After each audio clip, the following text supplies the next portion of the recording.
In the late 1960s, the music industry, at least as far as it pertained to artists, was at its peak.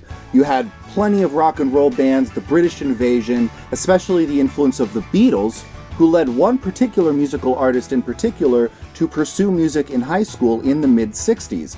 And after several years of touring with different bands and gaining experience, he got his first record contract.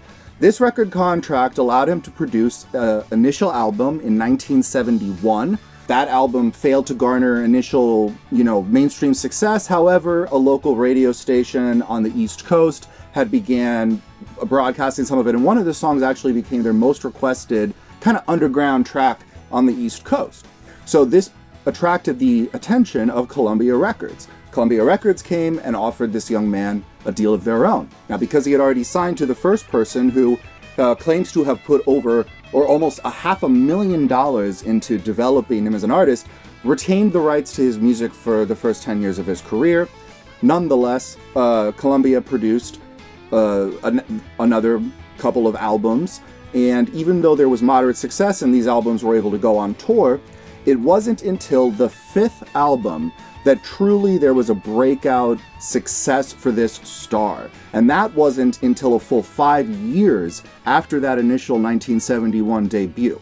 The artist that we're talking about is Billy Joel. And yes, if you heard this story correctly, one of the greatest songwriters of the 20th century and probably one of the greatest songwriters alive today, who meticulously focused his craft, painfully, he says, to the point that his songs are so beloved today, he's more successful than ever. That Billy Joel might not actually be successful if he'd been born today. With the same talent and the same, charisma, but different opportunities, right? So I personally have had a couple of different experiences with the modern recording industry. And if you've tried to produce music, you probably have some experiences similar to this. They kind of fall into two camps. The first is with more indie labels. So I was once offered a record deal when I was self-producing an EP of mine, and the producer, who's a local guy that I knew, worked with a label guy who lived elsewhere, but, had 100 artists or something like that. And so I was looking over the stipulations for this, and, it was very risky. All of the risk is imparted onto the artist. That $500,000 invested into Billy Joel initially wasn't necessarily something he was fully on the hook for, although I'm sure partially. It was just something that was invested with the expectation of potential for return. Now, in a podcast with Rick Beato, I learned that the standard model of the old school records was that they expected that for every 10 records that flopped, they'd have one that was a hit and covered the finances for the rest. So that's basically how the business model worked and why it was able to be so good to artists back then. But now we live in different times where music is cheaper, music is produced a lot, and also, crucially, we have people, yuppies, who think that they know what's cool, who now fill the boardroom positions in an era where artists used to experiment, develop their craft, engage with audiences, and then mature into a successful artist, became way too time intensive, but that's still all the work you need to do to become a professional artist. That hasn't changed, but now there's not a studio system that helps support those up and coming artists. It's all been shifted. So when this small record label approached me, the deal was basically like, produce like a $2,500, record or something, and then I'm the one trying to sell that to recoup the losses before any money's made.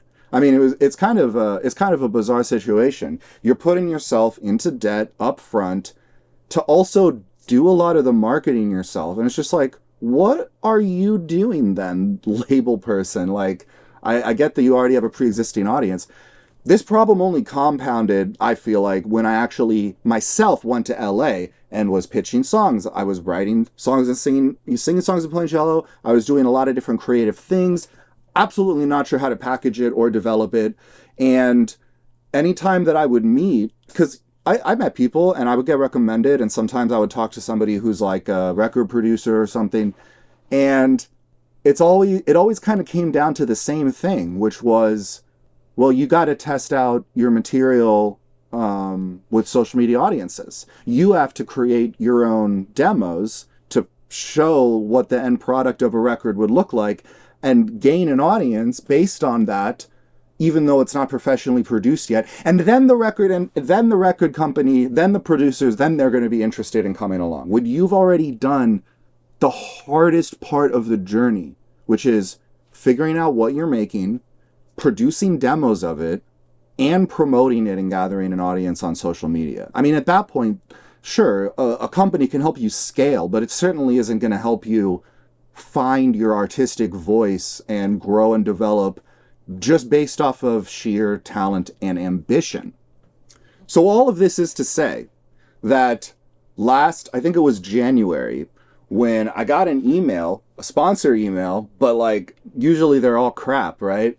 The only other sponsor deal that ever was kind of nice was the Glary Cello video, which a lot of you have commented nice comments on the review video for that. So this is kind of a part 2 of that, because when I was approached about the possibility of being a sponsored artist to use a platform of remote recording world-class musicians, it felt like a dream come true. This is that record deal. This is that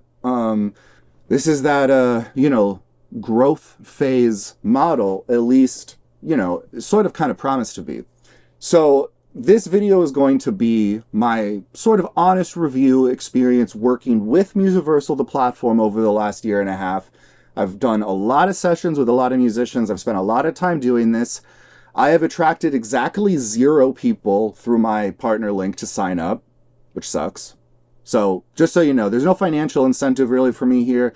Just being honest with what my experience has been, an experience that's also been concluded.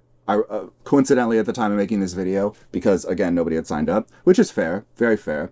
But I want to tell you about my experience so that you can get an inside look at what's really going on with Musiversal.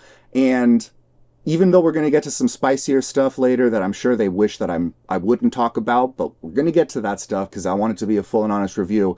I also think this video is going to make a pretty compelling case for transformative effects if you're willing to put in the $2,400 a year that it is in subscription. It's an expensive subscription. That's why nobody's signed up. Anyway, $200 a month. If you're already a producer paying musicians, not a lot of money. $200 a month. If you're not already paying or not already making money, feels like a lot. But on the other hand, too, when I was in high school and I took cello lessons with the university professor, that was $50 a lesson. And even though it wasn't actually every week, it could have been every week. And if it had been every week, that would have been $200 a month. So not the craziest exorbitant fee for, what it's going to offer, but my experience, because I didn't have to pay to use it, is also possibly different from what your experience would be using it. So I don't think for everybody it's going to be the experience of replicating the studio experience. However, I think when we finally get to the end of the video and I show you where my time with it has been able to transform me as an artist, and especially over the last 8 months, and creating a new artist personality and a EP, 3 songs that are going to be coming out that are really, really, really fire and unlike, anything that I'd ever made before, but at the same time bringing together everything I've worked on before. And I think that's going to speak for itself, that I got a lot out of this experience. I'm sorry I couldn't give back to them more, but let's get into some of the specifics. So like I said, last January, David from Musiversal reached out to me. The proposition was simple. I'd get access to use the site, and if anybody signed up from my link, I would get $200. They would save $150, so $50 off the first 3 months, and also be able to skip a wait list, because in order to keep wait times for the musicians low, they have to make sure that the amount of subscribers matches the amount of musical artists on it. And at the time, I was also kind of like conflicted, because I was like, wow, this platform actually sounds like, in some ways, almost the ideal job for me. I mean, I was a recording musician in LA, and now I do remote recording. And that's like one of the main things that I actually care about building and being able to offer for people, no matter where my career goes, is remote recording. At the same time, actually having music as a job can be different. Actually having to show up and have blazing fast internet, so no more like van roaming, willy-nilly, and actually having to lock in a certain amount of set hours And especially for me, I'm a big guy, and recording studios, you can't air condition. So when I record, I sweat a lot. And this means I record in chunks. I can record like slowly, taking a lot of breaks as I go. But sitting there for hours on end, I'm basically just going to keel over. So I was kind of fine that he wasn't reaching out for me to be a musician at the time. I was still very much in van life then, and had recently made the decision to stick it out up here in Oregon, where I thought, oh, I can work more on myself. And so this felt like the perfect coming together of everything. Now, at the time on my YouTube channel, I was doing a lot of covers. I felt like I was in between, even though my entire musical life, I've been wanting to make songs, write songs, and have improv-heavy instrumental music. That stuff is definitely not taken off as much as covers and sillier concepts. And so I'd kind of shelved that other stuff, as sad as it is. However, when I got this opportunity, it's like, oh my God. I always thought the limiting factor before was just me, that I was trying to do too many things, cover too many instruments, that, mixing, I'm still getting better at. And so I was excited as hell to be able to just see what the platform had to offer. And the first song that I produced was my best song that I had written 8 years prior. I had played it for a lot of people in LA. They gave me some really, really encouraging, feedback for it. And it was basically that feedback that had given me the confidence to just go back and be living in a car in LA. I felt like I'd been confirmed to have something special. I mean, part of that is a love bombing approach in business, and I recognize that now looking back. But part of it was genuine too, of course. And part of the hard thing is actually just knowing how to market something cool. Something that in the room is cool, right? So the first project I did, and I worked with Andre Vasconcelos. I love that his name includes cello in it. And he was just a champ because he was the first person I had on this song that had variable tempo that I'd clicked out. And yeah, I just kept building that song. I got Horatio Peri on the drums. I just kept building, getting guitar. I got my friend Joey to do some harmonies on the vocals, bringing in some other rock tracks that I'd done. Oh, but I should still be trying to work on some of my instrumental, trip hop sort of cello beats. So I was working with Kaijen Yap, who is masterful wizard on the beats, and I'm going ninja chop. I'm trying to get stuff out. But Horatio, the drummer, was also kind of like, you should have one of our people here mix that. Well, okay. Well, I already had to wait. One of the downsides of Musiversal is that the minimum wait time that you'll have for an artist will be 3 days. Usually you're waiting a week, often 2 weeks. So if you have a full unlimited subscription, you'll have 4 bookings at a time.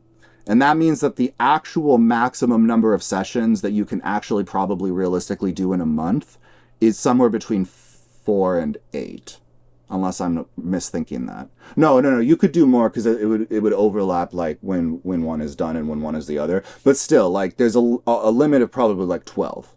So not 100% unlimited. And also a lot of the people who reach out to me for remote recording are doing it because they need it now. They need it yesterday. They're doing something for a client. They're doing something for TV. And so I can see those being 2 potential huge downsides. So as it was, I'm trying to make the most of the production schedule, be able to actually get some stuff out. And I guess I wasn't, and especially once I started getting the mix feedback, the mixing sessions, which then need to take several sessions because each session is also only 30 minutes. So that's another thing, is unlimited sessions. Each session time is very, very go. It's very, very, sort of factory streamlined. And unfortunately, if you've watched me talk on this channel before, you know that the YouTube algorithm is my nemesis and enemy, and I've never been able to get a handle on it.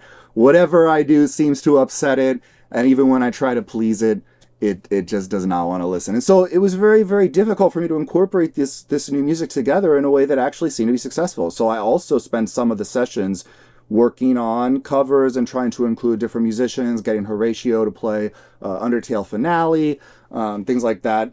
But I feel like the inevitable kind of happened. I was taking up a lot of their user space. And so a few months later in July, I got a message, hey, we're kicking you down. You can just book one at a time. But I was like, all right, well, now I really am not going to be able to make content in a good way. So I tried to switch gears a little bit. That's where you're going to have seen me doing the interviews. I think a couple of them are still up because they were well received. But I also was bringing my singing monsters to these musicians, which felt incredibly inappropriate because these guys they're so friendly, but they're so good.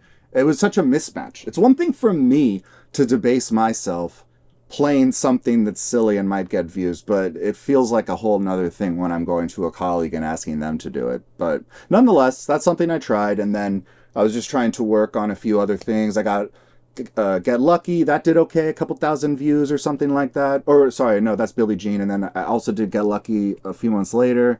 Not so many views. Kind of hit or miss. And that would be where the story ended.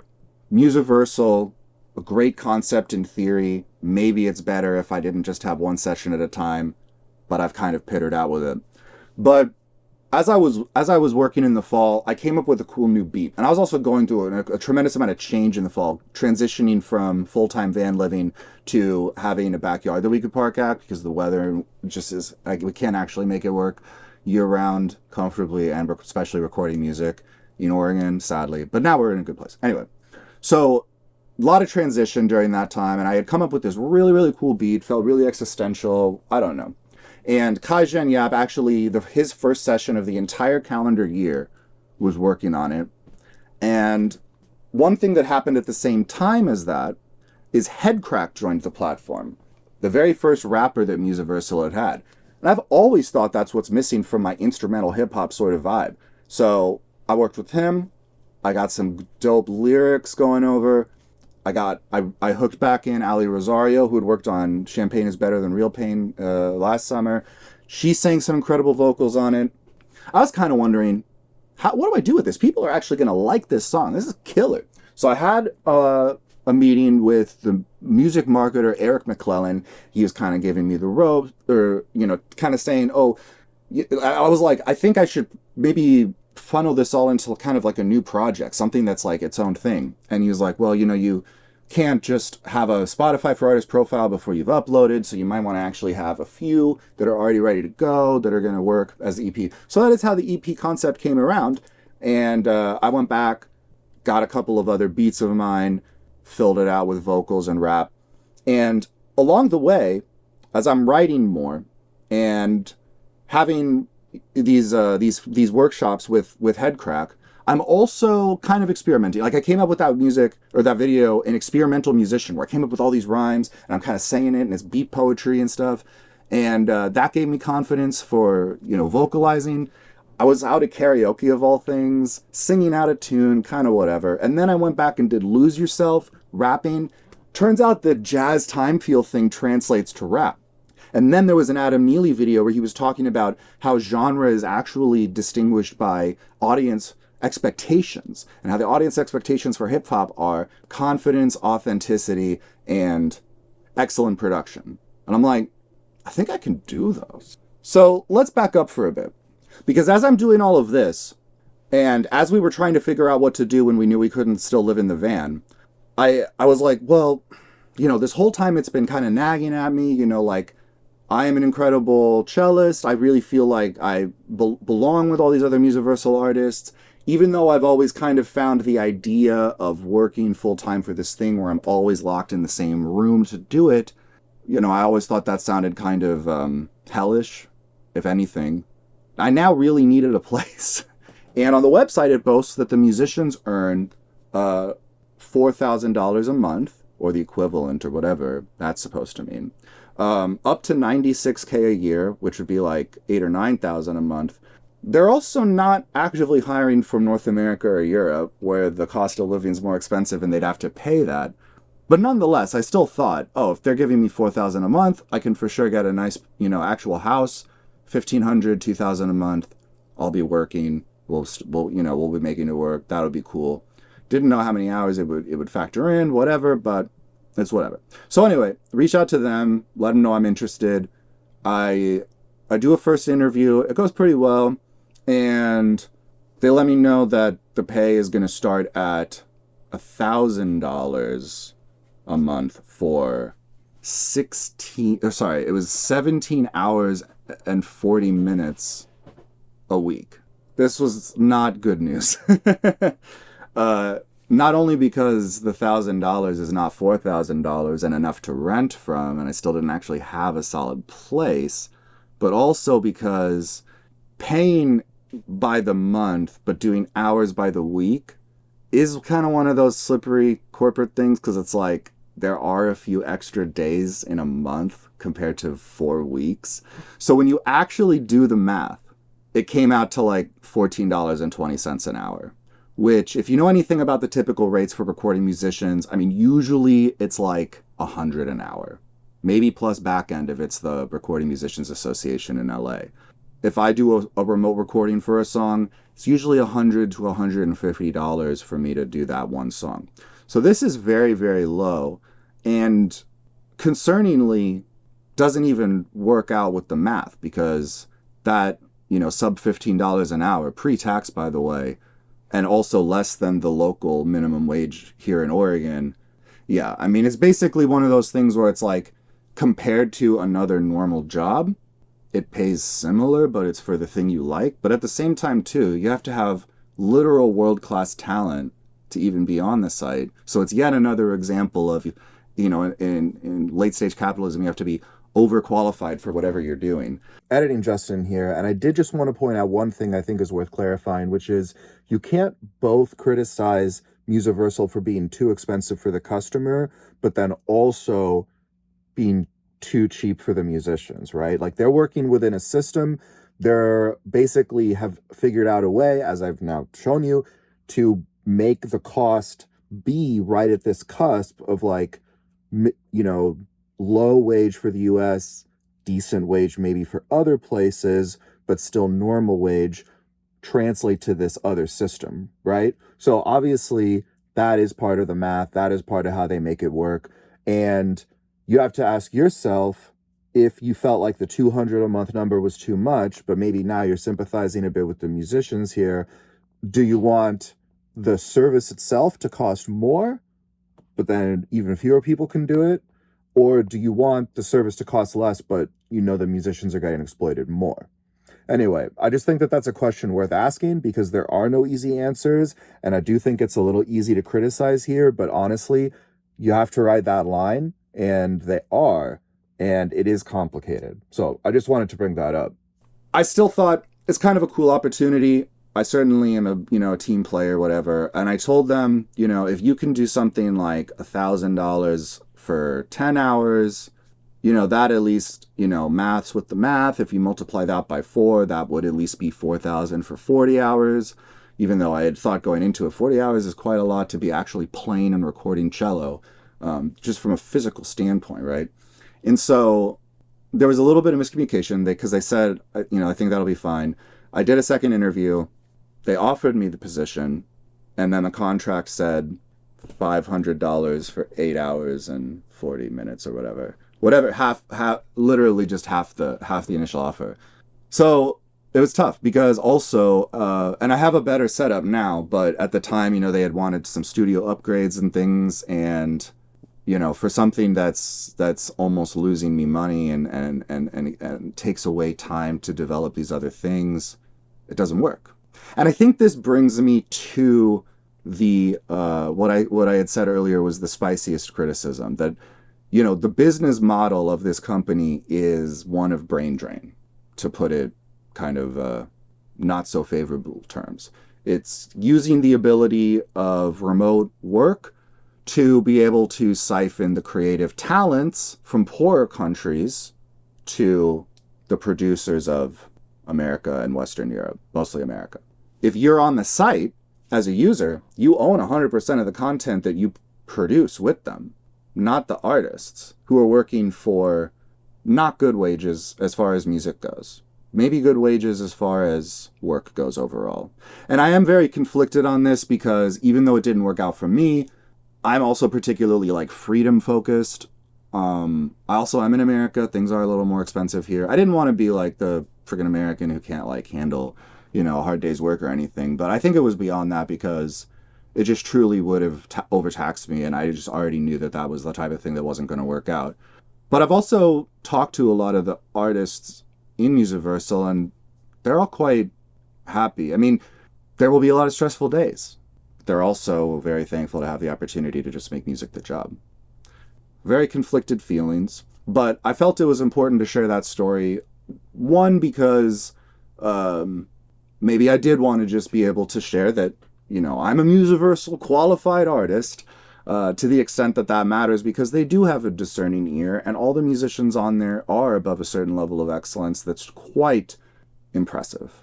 But I also think it's just important to talk about what I think for a lot of people is going to be the elephant in the room with this organization, which is, do you feel comfortable not taking advantage, but walking right up to that line of taking advantage of musicians in poorer countries? I always felt mildly uncomfortable, but at the same time, I don't know. The creative benefit was a lot too. And I also knew that it wasn't going to last forever because it was just this thing I was being offered. So where does that leave us today? Well, let me finish telling you the story about finishing this new EP, because in a way that it hopefully isn't too shameless of a plug for it, I think it is just illustrative of how much progress you can make when you're working with people this regularly. Another potential downside is you do have to show up for these sessions. It's kind of like live streaming behind the glass virtually. But I had one of the most amazing moments from my own development with the final mix, the third mix that I had done. And by this point, I felt like I had learned an incredible amount from having those mix sessions earlier last year. And I wanted to apply that, but I wanted to at least get mix feedback. And so I did, from Luciano Vaseo, who is an incredible mastering engineer. And then he also mastered them. So we would do a mix feedback session. I came back, I did a mastering session. And he was just so above and beyond congratulatory of the mix quality on the third one. It really warmed my heart. So that's progress, man. I mean, that is going from, like, even when I look back at the mixes that I was making that I thought were quite good for compositions a few months prior to starting with Musiversal, they're almost unusable to me now. I'd have to go back and remix them because there's muddy issues, there's just lack of clarity in general. And going through this process where now I'm not just a more capable recording cellist, because I also tweaked my mic setup from feedback from the mix engineers. I'm also a capable mix engineer now from having worked closely with these mix engineers on my music. And I was actually able to, for the first time in my life, develop music that kind of just fits a normal genre, hip-hop/R&B. In the past, I would make music, and then it's like you upload and it's like, okay, I'm making instrumental, jazzy, string, trip-hop, and they're like, come on, you gotta get simpler than that. And it's like, I don't know, man, it's not quite jazz. It's certainly not the typical alternative that you see in alternative. I mean, it's kind of tough when you're, my background is in more experimental music before getting into recording.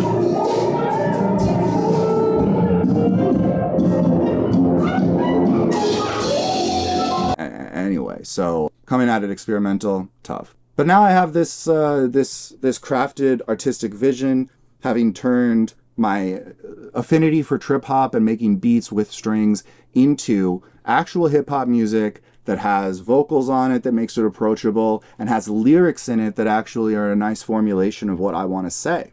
And I think that if you have the money to be able to spend on $50 a week cello lessons and you want to spend that here, you will probably get a shit ton out of it. I mean, I can only imagine how much more I would have been able to do had I actually had access to the full site this entire time, instead of the last year and a month only doing one session at a time, usually 2 weeks apart. But nonetheless, I was still able to get these 3 songs done. Really, really sick, really, really killer. And sorry to Musiversal that it didn't work out to sign anybody up. If the artist profile is still up at the time of posting this video, I'll go ahead and put it if you're curious about checking it out.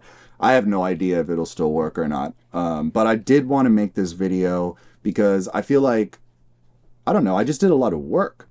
And maybe a lot of work that you don't have to, having heard about what it's like and seeing some of the footage and whatever. Maybe this is what you need to know that it is a service that you want to use. Maybe this is the video you watch to know for sure that it isn't. Either way, I don't care. I just want to share the information. And it also felt like something that was at least a little bit more useful, on top of just saying, hey, I got an EP coming out. but an EP that was built on this thing that is at least interesting to learn about because of the state of the music industry and recording industry at the present time. Quickly summarize as I see it the pros and cons of Musiversal.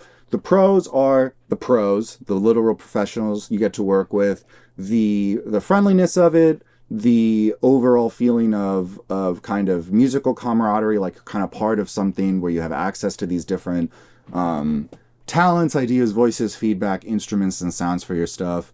And of course that you own all of the rights to the music that you make with it.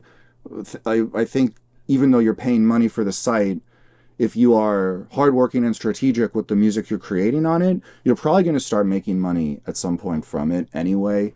And it will kind of work itself out like that, given a long enough stance. The cons are that it is money, and you do have to wait for the artists, and you do have to show up. Kind of fills up your schedule a little bit. I already don't really like having too many at a particular time appointments. And is it very, very, very, very, very soft, low-key human trafficking? I don't know. Sorry, I'm not holding back anymore since they dropped me, but I still have a lot of affinity for all of the people involved. Every musician there is great. Every one of them deserves all the respect, admiration, love, and probably money in the world. And if you do decide to work with them, say hi from me. I love those guys. So yeah, to summarize my journey with it, started out just trying to blasting a bunch of different things, had to be slowed down a little bit, tried and kind of floundered with a few other things, eventually found my footing with making hip-hop music where I get to infuse some political criticism into really, really, good rhyme, catchy, artistic, all that crap, actual vocals, improving the mix quality to the point where I am super excited about this music I'm releasing. And I think everything got to wrap up really nicely. And I still have other beats that I made with them and the tools to make more. So expect more Utopia songs. I mean, I wanted to keep going. There's always been kind of two parts of my creative process, the all cello side and the kind of, more instrumental hip hop, including different sound side. So this is basically where that's maturing, and the other one is maturing in what you've seen with my compositions and jazz covers recently. So I think all of that is going very, very exceptionally nicely, and I'm really thankful for it. So on that note, I will end. Hopefully I've given you a complete picture of what's going on here. I really would like your thoughts on the whole thing, and also questions if something wasn't unclear. But what do you think about this whole process? What do you think about the basic idea of it? It's a very interesting service. And are you excited for my music? I hope you are. Anyway, that's it. Check out all the stuff in the description if it interests you, and leave a like and subscribe, all that cool stuff. And I'll see you in the next video. For cello.